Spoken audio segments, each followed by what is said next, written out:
জ্বলন্ত কয়লায় লোহা পুড়িয়ে পিটিয়ে তৈরি করছে ধারালো ছুরি। এমন টুংটাং আর ঝনঝনের শব্দ জানান দিচ্ছে দোরগোড়ায় পবিত্র ঈদুল আজহা। কুরবানি ঈদকে সামনে রেখে হাতুড়ি আর লহর শব্দে মুখর হয়ে উঠেছে কারণ বাজারে কামারপট্টি। সকাল থেকে মধ্যরাত পর্যন্ত চলছে কর্মব্যস্ততা।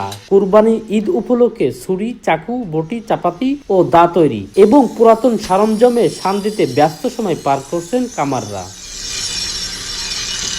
হাপড়ে জ্বলছে আগুন, পুড়ছে কয়লা আর লাল হয়ে উঠছে লোহা। কেউ হাতুড়ি পিটিয়ে তৈরি করছেন দাবুটি, আবার কেউ বানাচ্ছেন মাংস কাটা চাপাতি ও ছুরি।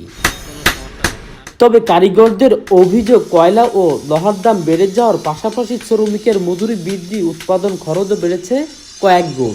তাছাড়া চায়না থেকে আসছে বিভিন্ন ধরনের মাংস কাটা সরঞ্জাম। এতে সংকটের মুখে পড়েছে ঐতিহ্যবাহী ব্যবসায়। জিনিসপত্রের দাম অনেক বেড়ে গেছে, লোহার দাম বেড়ে গেছে। লোহা আমরা যেখান থেকে আনতাম, আগে আনতাম ধরেন 5 টাকা, এখন 10 টাকা করে বেড়ে গেছে। দাম এখন একেবারে কম, সীমিত।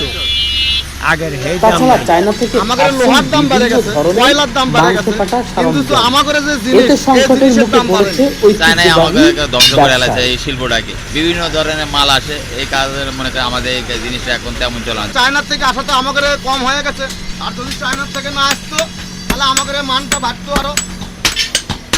কুরবানি ঈদকে কেন্দ্র করে 1 থেকে 2 মাস আগেই শুরু হয়েছে কর্মযজ্ঞ।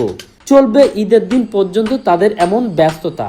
প্রতি বছর কুরবানি ঈদকে কেন্দ্র করে কামারপট্টিতে বাড়ে বেচাকেনা ও কাজের চাপ। এই যে ওখান থেকে শুরু করে আর আপনার এই ঈদ শেষ হবে, তারপর আমাকে ব্যস্ততা শেষ। ঈদের দিন সকালবেলা আমাকে ব্যস্ততা শেষ হয়, এছাড়া তো আমাকে ব্যস্ততা আছে রাত দিন 24 ঘন্টা।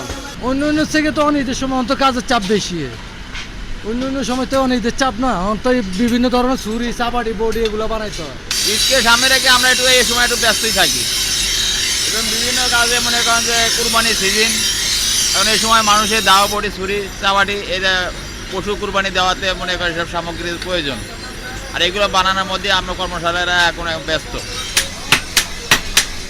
বছরের অধিকাংশ সময় অল্প কাজ নিয়ে সংসার চালাতে হিমশিম খেলেও ঈদের এই মৌসুমে কিছুটা বাড়তি আয়ের আশা দেখেন কামার শিল্পীরা।